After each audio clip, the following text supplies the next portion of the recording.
Hello students, आज हम पढ़ेंगे क्लास 12th का चैप्टर नंबर 10th जिसका नाम है वेक्टर। बहुत इंपॉर्टेंट चैप्टर है ये। Last year chapter number 10 omit हो गया था, इस साल चैप्टर नंबर 10 आपके कोर्स में है। तो आज हम स्टार्ट करते हैं वेक्टर। आपने 9-10th तक साइंस पढ़ा होगा। साइंस में आपने फिज़िकल क्वांटिटी के बारे में पढ़ा होगा। तो फिज़िकल क्वांटिटी क्या होता है, भौतिक राशियाँ क्या होती है, पहले हम इंट्रोडक्शन लेते हैं। Those physical quantity which has only magnitude are known as scalar quantity। वे भौतिक राशियाँ जिसमें केवल परिमाण होता है उसे हम अदिश राशि कहते हैं। Those physical quantity which has only magnitude is known as scalar quantity, and those physical quantity which has magnitude as well as direction are called vector quantity. वे भौतिक राशियाँ जिनमें परिमाण व दिशा दोनों होती है उसे हम वेक्टर यानी कि सदिश राशि कहते हैं। अब हिंदी में समझा दिया मैंने कि वेक्टर यानी सदिश और स्केलर यानी अदिश। अब आगे इंग्लिश में चलेंगे हम, तो ध्यान दीजिए। तो स्केलर क्वांटिटी और वेक्टर क्वांटिटी क्या होती है इसकी डेफिनेशन बता दी। आप वीडियो को 2-3 बार देखें, वीडियो पॉज कर करके जो जो मैं बोल रहा हूँ उसे आप लिखते जाएं तो आपके कंसेप्ट क्लियर हो जाएंगे। चैप्टर बहुत इंटरेस्टिंग है, मज़ेदार चैप्टर है। थोड़ा सा आपको कंसेप्ट लगाना पड़ेगा, ठीक है। अगर आप 2-4 बार वीडियो देखेंगे तो इजी हो जाएगा। बिल्कुल स्टार्टिंग से पढ़ा रहा हूँ, बिल्कुल जीरो लेवल से मान के चल रहा हूँ कि आपने 9-10th क्लास में फिज़िकल क्वांटिटी, वेक्टर, स्केलर कुछ नहीं पढ़ा है, ठीक। वहाँ से हम स्टार्ट करते हैं। तो अपनी बात चल रही थी कि स्केलर क्वांटिटी क्या है और वेक्टर क्वांटिटी क्या है, ठीक है। तो आपको याद, डेफिनेशन तो अपनी अपनी जगह हो गई, पर हमें याद क्या रखना है। स्केलर जिसमें हम मैग्नीट्यूड होता है, ठीक है। यस, जैसे 5 kg शुगर। अब 5 kg शुगर जो है उसका मैग्नीट्यूड है, ठीक है। यस, उसकी डायरेक्शन नहीं होती, तो मैग्नीट्यूड हो गया हो। तो जिसमें मैग्नीट्यूड हो गया, अगर मैंने कहा कि एक बस जो है वो 100 किलोमीटर पर आवर की स्पीड से जा रही है, ओके, 100 किलोमीटर पर आवर की स्पीड से जा रही है। और दूसरा सेंटेंस मैंने बोला कि एक बस है वो 100 किलोमीटर पर आवर की स्पीड से नॉर्थ डायरेक्शन में जा रही है। 2 सेंटेंस बोले मैंने, ठीक है। पहला सेंटेंस ये बोला कि एक बस जो है वो 100 किलोमीटर पर आवर की स्पीड से जा रही है, और दूसरा सेंटेंस मैंने बोला है कि एक बस जो है वो 100 किलोमीटर पर आवर की स्पीड से नॉर्थ डायरेक्शन में जा रही है। 2 सेंटेंस समझ में आ गए। अब इस 2 सेंटेंस में आप देखिए क्या डिफरेंस है, ठीक है। तो पहला जो सेंटेंस था उसमें था कि 100 किलोमीटर पर आवर, ये हो गया मैग्नीट्यूड, और दूसरे सेंटेंस में था 100 किलोमीटर पर आवर इन नॉर्थ डायरेक्शन। इसका मतलब इसमें मैग्नीट्यूड और डायरेक्शन दोनों आ गई है, ठीक है। तो मैग्नीट्यूड और डायरेक्शन दोनों आ जाए उसे हम वेक्टर क्वांटिटी बोलते हैं, ठीक है। तो ये दोनों में थोड़ा सा बेसिक डिफरेंस बता दिए। अभी हम जब क्वेश्चंस करेंगे तो और चीज़ें क्लियर होती जाएगी। अब बात आती है कि वेक्टर क्वांटिटी और स्केलर क्वांटिटी का प्रेजेंटेशन कैसे होता है, कैसे हम प्रेजेंट करेंगे उसको। अभी तो समझा दिया मैंने, कन्विंस कर दिया आपको मैंने कि कौन सी क्वांटिटी वेक्टर है, कौन सी, एक एग्जांपल लेके बता दिया, दोनों सेंटेंस बता दिया। पर कभी क्वेश्चन में कुछ लिखा हो तो हमें कैसे मालूम पड़ेगा कि कौन सी स्केलर क्वांटिटी और कौन सी वेक्टर क्वांटिटी है। तो याद रखिए, अगर मैंने केवल ए लिखा और यहाँ लिखा ए के ऊपर वेक्टर, ठीक है, ये ए लिखा है, ए का मतलब केवल मैग्नीट्यूड, और ए के ऊपर वेक्टर है, इसका मतलब मैग्नीट्यूड और डायरेक्शन दोनों हैं। ये प्रेजेंटेशन है। जिसके ऊपर वेक्टर का साइन लग जाए उसे हम वेक्टर क्वांटिटी बोलते हैं। इसका मतलब इसमें डायरेक्शन है, ठीक है। ए की डायरेक्शन है, इधर ए की डायरेक्शन नहीं है, इसका मतलब ए जो है, ये जो स्मॉल ए है, इसे हम स्केलर बोलते हैं और इसे हम वेक्टर बोलते हैं, क्योंकि इसमें मैग्नीट्यूड और डायरेक्शन दोनों है। तो अब समझ में आ गया कि वेक्टर के लिए हम सिंबल कैसा यूज़ करेंगे, ए के ऊपर वेक्टर का साइन लगाएंगे हम, ठीक है। यस, तो ये हो गया इसका बेसिक इंट्रोडक्शन हो गया। अब 10.1 स्टार्ट करते हैं। तो 10.1 के लिए जितनी रिक्वायरमेंट थी उतना आपको इंट्रो दे दिया। जब हम 10.2 स्टार्ट करेंगे तो 10.2 के पहले डिटेल इंट्रोडक्शन पढ़ेंगे कि 10.2 में हमें क्या पढ़ना है। अभी हम 10.1 देखते हैं। छोटे छोटे क्वेश्चन है, ये ऑब्जेक्टिव में पूछे जाते हैं, तो आप नोट करते जाएं। पहला क्वेश्चन देख लीजिए। यस, पहला क्वेश्चन देख लीजिए। Represent graphically A displacement of 40 kilometre in 30 degree east of north, east of north में आपको रिप्रेजेंट करना है ईस्ट ऑफ नॉर्थ। देखिए पहले क्या है, ईस्ट, ईस्ट ऑफ नॉर्थ, ठीक है, यस। तो इसका प्रेजेंटेशन कैसे होता है बोर्ड पर देख लीजिए, नॉर्थ, साउथ, ईस्ट, वेस्ट, ये तो मालूम है, ठीक। ईस्ट ऑफ नॉर्थ, ठीक है, तो इसमें उल्टा होता है, क्या है, 30 डिग्री ईस्ट ऑफ नॉर्थ, तो नॉर्थ से ईस्ट की तरफ, तो नॉर्थ से ईस्ट की तरफ है ना, नॉर्थ है, नॉर्थ से ईस्ट की तरफ, तो ये 30 डिग्री, ये एंगल हो गया 30 डिग्री, और ये हो गया 40 किलोमीटर पर आवर। ये 40 किलोमीटर दे रखा है, डिस्टेंस दे रखा है, डिस्प्लेसमेंट दे रखा है, यस, आपको दे रखा है डिस्टेंस यानी डिस्प्लेसमेंट, ये डिस्प्लेसमेंट 40 किलोमीटर पर आवर। तो ये ग्राफ बना लिया आपने कि किस डायरेक्शन में है, 30 degree east of north, east of north यानी नॉर्थ से ईस्ट की तरफ, इसका ये मीनिंग होता है ईस्ट ऑफ नॉर्थ। जो आखिरी में आया वहाँ से आपको डायग्राम बनाना स्टार्ट करना है और इस तरह से कंप्लीट करना, फिनिश। तो ईस्ट ऑफ नॉर्थ केवल ग्राफिकल है। चलिए, ये क्वेश्चन पूछे नहीं जाते हैं, फिर भी आपके नॉलेज होना बहुत ज़रूरी है। अब देखिए क्वेश्चन नंबर सेकंड में बोला है clarify the following measures as a scalar and vector. Okay, scalar और वेक्टर को मेजर करके बताना है। तो बताइए, पहला वाला लिखते जाइए। पहला है 10 kg। अभी मैंने एक एग्जांपल दिया था कि 10 kg शुगर, 5 kg शुगर। अब 5 kg शुगर, इसमें एक 5 kg या 10 kg ये मैग्नीट्यूड हो गया, इसमें कोई डायरेक्शन थोड़ी होती है। शुगर की कोई डायरेक्शन होती है? नहीं सर, ये तो मास है। तो आप देख लीजिए, तो ये कितना हो जाएगा, देखिए 10 kg, तो 10 kg ये कितना हो गया, 10 kg के आगे लिख लीजिए स्केलर क्वांटिटी है। Okay, 2 metre north west. अब देखिए, खुद देखिए, 2 मीटर क्या हो गया, 2 मीटर हो गया आपका मैग्नीट्यूड। ओके, 2 मीटर हो गया मैग्नीट्यूड। अब उसके साथ डायरेक्शन दे रखी है कि नहीं, बताओ क्या है डायरेक्शन, डायरेक्शन दे रखी है नॉर्थ ही वेस्ट, तो नॉर्थ वेस्ट उसकी डायरेक्शन है, तो इसमें मैग्नीट्यूड और डायरेक्शन दोनों है। तो बताओ कौन सी क्वांटिटी हो जाएगी, ये हो जाएगी आपकी स्केलर क्वांटिटी। चलिए अब चलते हैं, अगला है 40 डिग्री। 40 डिग्री स्केलर क्वांटिटी है। 40 वॉट स्केलर क्वांटिटी है, देख के मालूम पड़ रहा है 40 वॉट, ठीक है, 40 वॉट हो गया स्केलर क्वांटिटी। तो अब देखते हैं, आगे चलते हैं, फिर स्केलर, तो सबके सब स्केलर हैं। 10 to the power 19 coulombs, 20 metre पर सेकेंड स्क्वायर, सब स्केलर क्वांटिटी है। तो बताइए क्वेश्चन नंबर सेकंड में वेक्टर क्वांटिटी कौन सी हो गई, केवल थर्ड नंबर की वेक्टर क्वांटिटी, सेकंड नंबर की वेक्टर क्वांटिटी, बाकी सब स्केलर है।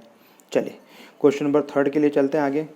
थर्ड में classify the scalar and vector quantity. Time period scalar quantity, फिर क्या है, डिस्टेंस स्केलर क्वांटिटी, फिर वेलोसिटी वेक्टर क्वांटिटी, ठीक है। वेलोसिटी के बाद क्या है बताइए, वर्क डन है, तो वेलोसिटी उसके बाद आएगा वर्क डन। तो वर्क डन, ये फोर्स बताइए, थर्ड फोर्स क्या है, फोर्स भी वेक्टर क्वांटिटी, वेलोसिटी भी वेक्टर क्वांटिटी, और क्या है लास्ट में, क्या, वर्क डन होगा scalar quantity. Okay, question number देखिए फोर्थ में, देखिए को इनिशियल आइडेंटिफाई, को इनिशियल पॉइंट डायग्राम बना हुआ है, देख लीजिए। को इनिशियल का मतलब क्या होता है, एक ही डायरेक्शन से चलना, को इनिशियल पॉइंट। तो को इनिशियल का मतलब है जिसका पॉइंट इनिशियल पॉइंट सेम हो। तो वो सिंपल बात है, देखिए डायग्राम आपके पास बुक में बना हुआ है एनसीईआरटी में, मैं केवल एक्सप्लेन कर देता हूँ। यहाँ से एक वेक्टर इधर गया, एक वेक्टर इधर गया, जिसका इनिशियल पॉइंट सेम हो उसे को इनिशियल बोलते हैं। को इनिशियल का मतलब समझ में आ गया होगा, जिसका इनिशियल पॉइंट सेम हो। तो बताइए इनिशियल पॉइंट कौन से वेक्टर हैं, एक ए वेक्टर है और एक डी वेक्टर है। ये ए वेक्टर और ये है डी वेक्टर, दोनों कैसे, को इनिशियल है ना, शुरुआत दोनों की एक साथ हो रही है। ओके, एक ही पॉइंट से हो रही है, को इनिशियल वेक्टर हो गए। फिर क्या है बताइए, इक्वल वेक्टर देख के समझ में, बी और डी दोनों इक्वल वेक्टर है, दोनों की डायरेक्शन सेम है। ओके, फिर बता दीजिए क्या बोला है, कोलिनियर बट नॉट इक्वल कौन सा है, ए और सी, ए वेक्टर और सी वेक्टर दोनों कोलिनियर तो है पर इक्वल नहीं है। चलिए क्वेश्चन नंबर फिफ्थ में क्या बोला है, answer the following, A vector in minus of A vector are collinear. Okay, ये तो ट्रू है। फिर क्या हो जाएगा बताइए, 2 collinear vectors are always equal, नहीं गलत बात, ये फॉल्स हो जाएगा। थर्ड वाला भी फॉल्स है और फोर्थ वाला भी फॉल्स है। ओके, लिखते जाइए। इन्होंने कहा है कि दो, देखिए इसमें ऐसा बोला है क्वेश्चन नंबर सेकंड में, 2 collinear vectors are always equal in magnitude. 2 collinear vectors, उन्होंने कहा कोलिनियर वेक्टर्स इक्वल मैग्नीट्यूड होते हैं, कोई ज़रूरी नहीं कोलिनियर वेक्टर इक्वल मैग्नीट्यूड में हो। कैसे सर? ये देखिए ये एक वेक्टर है, ठीक है, ये ए वेक्टर है, इसी से ये है आपका डी वेक्टर। अगर दोनों कोलिनियर तो दोनों हैं, पर दोनों के मैग्नीट्यूड सेम है क्या? डी यहाँ तक है सर, डी की वैल्यू यहाँ तक है, ए की वैल्यू यहाँ तक है। तो कोलिनियर होने के बाद में अगर दो वेक्टर कोलिनियर है तो उसके मैग्नीट्यूड इक्वल होंगे। क्या ये बात सही है? नहीं, ये बात सही नहीं है। क्यों? क्योंकि कोलिनियर वेक्टर्स का मैग्नीट्यूड इक्वल हो ये ज़रूरी नहीं है, ठीक है, यस। तो पहला वाला ट्रू है, बाकी तीनों के तीनों क्या हो जाएंगे? फॉल्स। तो इस तरह से ये हमने एक्सरसाइज 10.1 का एक्सरसाइज देखी। 10.1 केवल ऑब्जेक्टिव में पूछी जा सकती है। अब 10.2 स्टार्ट करते हैं। 10.2 स्टार्ट करने से पहले इसका हम इंट्रोडक्शन देख लेते हैं, ठीक है। इसके इंट्रोडक्शन के लिए हमने क्लास 11th क्लास में चैप्टर नंबर 12 पढ़ा था। 12 चैप्टर पढ़ा था जिसका नाम था 3 डायमेंशन ज्योमेट्री हमने पढ़ा था, ठीक है। 3 डायमेंशन ज्योमेट्री पिछले साल हमने 11th क्लास में 3 dimension geometry NCERT chapter number 12 पढ़ा था। 12 जो चैप्टर पढ़ा था वो आपने 10% पढ़ा था, 10% चीज़ थी उसमें, ठीक है। 90% जो आइटम्स है, 90% जो कंसेप्ट है वो आपको 12th क्लास में पढ़ना है।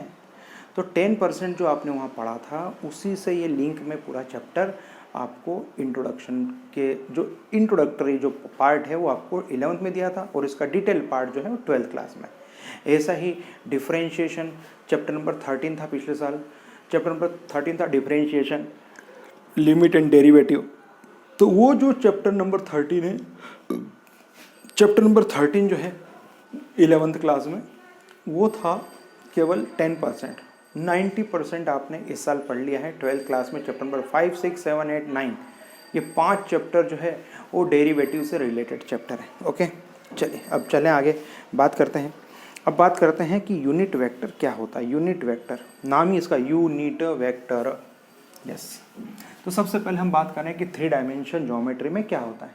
3 डायमेंशन ज्योमेट्री में सबसे पहले हम बात करते हैं कि ये एक्स एक्सिस और ये वाई एक्सिस। सर ये तो हमको मालूम है कि एक्स एक्सिस और ये वाई एक्सिस है, इसे हम 2 डायमेंशन बोलते हैं। एक्स और वाई हो उसे बोलते हैं 2 डायमेंशन।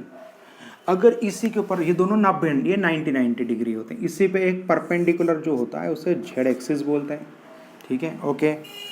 तो अब देखिए ये एक्स वाई जेड जब 3 एक्सिस तो इसे बोलते हैं 3 डायमेंशन। 3 डायमेंशन का मतलब 3 डायमेंशन यहाँ पर एक्स वाई और जेड, जिसमें 2 डायमेंशन है एक्स और वाई, जिसमें एक्स और वाई उसे 2 डायमेंशन बोलते हैं, जिसमें एक्स वाई जेड है उसे 3 डायमेंशन बोलते हैं। ये 3 डायमेंशन कोऑर्डिनेट ज्योमेट्री है जो आपने 11th क्लास में पढ़ी थी। वहाँ से इंट्रोडक्शन स्टार्ट कर रहा हूँ मैं आपको, बिल्कुल बेसिक से बता रहा हूँ।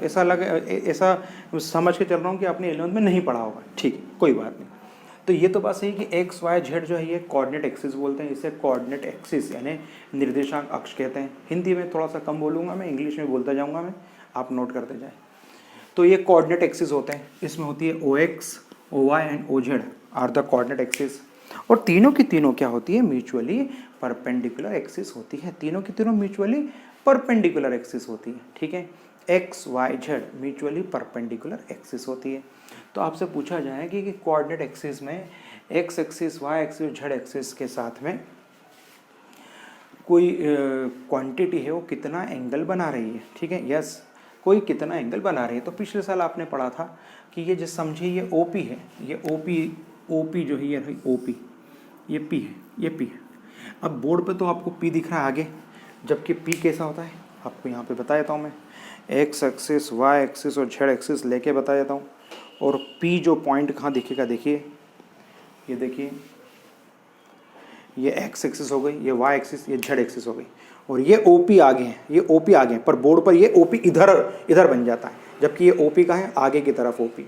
बोर्ड 2 डायमेंशन है, बोर्ड 3 डायमेंशन नहीं है, 3D बोर्ड नहीं है, इसलिए हमें इमेजिन करना पड़ेगा। मैंने पी इधर बनाया तो आपको लगेगा कि एक्स और वाई के बीच में, ऐसा है, ऐसा नहीं। ये एक्स एक्सिस, ये वाई एक्सिस, ये एक्स एक्सिस है, ये वाई एक्सिस है, ये जेड एक्सिस है। ये ओपी, ये ओपी है, ये आपका ओपी है। तो OP आगे की तरफ है, हम यहाँ पे आगे ऐसा डायग्राम बना सकते हैं क्या? नहीं बना सकते हैं। इसलिए हमें समझ में नहीं आता है सर कि ये क्या है। ये हमको लगता है कि P जो है वो X और Y के बीच में, जबकि P आगे है, ये P पॉइंट इधर है। ओके यस, ये P पॉइंट इधर है। तो आपको ध्यान रखना ये X axis, Y axis, Z axis और ये है OP। ओके यस, चलिए अब आगे बात करते हैं। चलिए इमेजिनेशन, अगर आपका इमेजिनेशन स्ट्रांग होगा तो आप बिल्कुल क्वेश्चन के करीब जाके उसको सॉल्व कर लोगे। इमेजिन नहीं कर पाओगे, आपको लगेगा बोर्ड पे ऐसा दिख रहा है तो ऐसा ही होगा, ऐसा नहीं है। इसलिए इसका नाम है 3D, 3 डायमेंशन। तो आपको इमेजिन करना पड़ेगा कि ये पोर्शन आगे की तरफ है। चलिए तो चलते हैं, बात करते हैं। ये जो OP है ये OP के हमने कोऑर्डिनेट ले लिए X, Y और Z। ठीक, X, Y, Z इसके हमने कोऑर्डिनेट ले लिए। ठीक, X, Y, Z इसके कोऑर्डिनेट ले लिए। तो आप बताइए कि X, Y, Z, अब आपको लगेगा ये तो P सर X और Y है, Z तो है नहीं, Z तो इधर है। मैंने भी जस्ट कहा कि ये OP इधर आगे की तरफ P है, ये P आगे की तरफ है। Okay yes, X, Y, Z ले लिए। अब हमें इसका मेजरमेंट फाइंड आउट करना है। तो मेजरमेंट कैसे फाइंड आउट करते हैं, तो याद दिला दूँ मैं आपको कि जो अलोंग एक्स एक्सिस होता है, इस अलोंग एक्स एक्सिस इसकी यूनिट होती है I vector, I cap. Along Y axis होती है, इसे बोलते हैं J cap. Along Z axis होती है, इसे बोलते हैं K cap. I, J, K are called the unit vectors. Unit vectors एक इकाई सदिश बोलते हैं, इकाई सदिश। ये इकाई सदिश क्या काम पड़ता है सर इसका हमें? यस, इकाई का मतलब क्या है? ठीक है, इकाई का मतलब ये है कि अगर आपसे पूछा जाए कि 10 किलो शक्कर कितने की, तो आप मेरे से पूछोगे सर 1 किलो का रेट बताओ, तो हम 10 किलो का बता देते हैं। मैंने कहा नहीं, आप तो बताओ 10 किलो शक्कर कितने की, तो आपको नहीं आएगा इसका आंसर। तो आपको क्या होगा कि पहले 1 किलो का रेट मालूम पड़ना चाहिए। अगर 1 किलो का रेट मालूम पड़े तब जाके आप 10 किलो का रेट निकाल सकते हो। इसलिए हर जगह आपको यूनिट की ज़रूरत पड़ती है, एक यूनिट मेजरमेंट। यस, तो यूनिट मेजरमेंट का मतलब ये है कि अगर हमें एक्स एक्सिस पे किसी भी कोऑर्डिनेट को मेज़र करना हो तो उसके लिए हम I लगाते हैं। अगर एक्स एक्सिस पर, अब आप देखिए एक्स एक्सिस पे जब भी बात होगी तो इस तरह से होगा। ये R वेक्टर समझ लीजिए, R vector is equals to XI plus YJ plus ZK। इससे क्लियर हो गया कि X आया, I आ गया, इसका मतलब हम X एक्सिस की बात कर रहे हैं। J आ गया, इसका मतलब हम Y एक्सिस की बात कर रहे हैं। K आ गया, इसका मतलब हम Z एक्सिस की बात कर रहे हैं। तो XI plus YJ plus ZK, ठीक है। तो ये पूरा वेक्टर बन जाता है R vector. R vector is called resultant vector, इसे हम रिजल्टेंट वेक्टर बोलते हैं। तो I J K की एंट्री यहाँ से शुरू हो गई और आपसे पूछा जाए कि I J K क्या होते हैं, तो आपको बोलना है I J K are called the unit vectors. I क्या है? I is a unit vectors along X axis. J cap क्या है? J cap is unit vector along Y axis and K cap is a unit vector along Z axis. तो unit vector का formula क्या है sir? Unit vector का formula हो जाएगा A cap is equals to A vector upon mod of A vector. ये याद रख लीजिए, आगे हम डिटेल बात करेंगे। यूनिट वेक्टर को कैप लगाते हैं, कैप का साइन लगाते हैं। Vector divided by its length, vector को उसकी लेंथ से डिवाइड करना यूनिट वेक्टर कहलाता है। तो बात हमने समझ ली है कि I J K क्या होते हैं, इसे हम यूनिट वेक्टर बोलते हैं। तो यूनिट वेक्टर के बारे में अपनी चर्चा पूरी हो गई है। अब हम क्या करेंगे इसके आगे डायरेक्शन रेशो, डायरेक्शन कोसाइन क्या होते हैं, ये एक एक चीज़ को डिटेल बात करते हैं। एक्सरसाइज हम अगले वीडियो में पढ़ेंगे। बाकी इस वीडियो में मैं आपको direction ratio, direction cosine, I J K सबका एक एक चीज़ का मीनिंग बताया हूँ। चलिए अब शुरू करते हैं कि sir direction ratio, direction cosine क्या होते हैं। बोर्ड पर ज़रा ध्यान दीजिए, इन सबको हटा रहा हूँ मैं। चलिए बोर्ड पर सबका ध्यान। अब आपसे पूछा जाए कि ये जो P पॉइंट है, ये P एक्स एक्सिस से कितना एंगल बना रहा है? अल्फा। Y एक्सिस से कितना एंगल बन रहा है? बीटा। और ये Z एक्सिस से कितना एंगल बना रहा है? गामा। तो alpha beta gamma are called directed angle. Alpha beta gamma are called directed angle and cosine of this angle are called direction cosine. अब आपको लग रहा है कि Z एंगल कितना बड़ा है सर, ये P, अरे भाई अभी बताया मैंने, ये P आगे की तरफ है, ये P पॉइंट आगे है, P इधर नहीं है। बोर्ड पे P इधर बन जाता है, जबकि ये P पॉइंट आगे की तरफ है। तो हमें यहाँ बताना, जिसे मैंने इतना लंबा घुमा के बताया कि P ये Z एक्सिस से ये गामा एंगल बना रहा, तो आपको लगता है बहुत दूर है। दूर नहीं है, वो आगे की तरफ है। चलिए तो शुरू करते हैं कि OP is a directed line. OP is a directed line which makes an angle alpha, beta, gamma with the positive direction of x-axis, y-axis and z-axis respectively. The cosine of these angles are called directed angle. Alpha, beta, gamma are called the directed angle and cosine of these angle are called direction cosine. अगर मैंने इसे हम alpha beta gamma को हम directed angle बोलते हैं, ठीक है। ये डायरेक्टेड एंगल किसके हैं सर? OP के हैं। ये अल्फा बीटा गामा क्या बता रहे हैं? ये सर OP की डायरेक्शन बता रहे हैं कि OP किस डायरेक्शन में है, ठीक है। ये OP की डायरेक्शन बताने वाले एंगल है, इसलिए अल्फा बीटा गामा को हम डायरेक्टेड एंगल कहते हैं। अगर मैं इसका कॉस ले लूँ, कोसाइन ले लूँ, कॉस ले लूँ, cos alpha, cos beta, cos gamma are called direction cosine. से DC बोलते हैं, DC है ना डायरेक्शन कोसाइन, DC को बोलते हैं डायरेक्शन कोसाइन, ठीक है। तो DC का मतलब समझ में आ गया, डायरेक्शन कोसाइन। इसे L, इसको L से रिप्रेजेंट करते हैं, इसे M और इसे N से रिप्रेजेंट करते हैं, LMN से भी इसको रिप्रेजेंट करते हैं। तो अब बात हो गई कि सर डायरेक्शन कोसाइन क्या होता है। कोसाइन यानी कॉस, एंगल का कॉस लेना, जो एंगल है डायरेक्ट एंगल है उसका कॉस लेना डायरेक्शन कोसाइन कहलाता है। अब आपसे पूछा जाए कि डायरेक्शन रेशो क्या होता है, तो direction ratio are proportional to direction cosine. Direction ratio जो है वो डायरेक्शन कोसाइन के प्रोपोर्शनल है। इसका मतलब L/A, M/B, N/C। तो direction ratio are proportional to direction cosine. इतनी सी डेफिनेशन है, ठीक है। यस, A का जो फॉर्मूला होता है, A को लिखते हैं x2 - x1, B को लिखते हैं y2 - y1 और C को लिखते हैं Z2 - Z1। आगे हम डिटेल बात करेंगे, केवल हमने इसमें एक इंट्रोडक्शन ले लिया, ठीक है, कि डायरेक्शन रेशो क्या होते हैं, डायरेक्शन कोसाइन क्या होते हैं, यूनिट वेक्टर क्या होते हैं, यूनिट वेक्टर का फॉर्मूला क्या है। ये थोड़ा सा बेसिक बना लिया हमने, बेस बना लिया, क्योंकि इस वीडियो में हमने बेस बना लिया। अगले वीडियो में आपको 10.2 एक्सरसाइज जब डिटेल समझाऊंगा तो आपको इसका मीनिंग समझ में आएगा कि मॉड क्या होता है। एक एक चीज़ आपको अगले वीडियो में समझ में आएगी। तो कम से कम ये जो वीडियो है कम से कम 2 से 3 बार देखें और बार बार रिवीजन करें। और स्टार्टिंग की 2-3 वीडियो अगर आपने अच्छे से देख ली तो पूरा चैप्टर आपको समझ में आएगा, ठीक है। वेक्टर नया कंसेप्ट है तो है इजी, थोड़ा सा स्टार्टिंग में एक बैलेंस बना के पढ़ना पड़ता है, कंसेप्ट को पकड़ना पड़ता है। जैसे हमने कंसेप्ट पकड़ लिए तो चैप्टर अपने आप अपने ग्रिप में आ जाता है। चलिए, कुछ प्रॉब्लम हो तो पूछ सकते हैं। Thank you very much.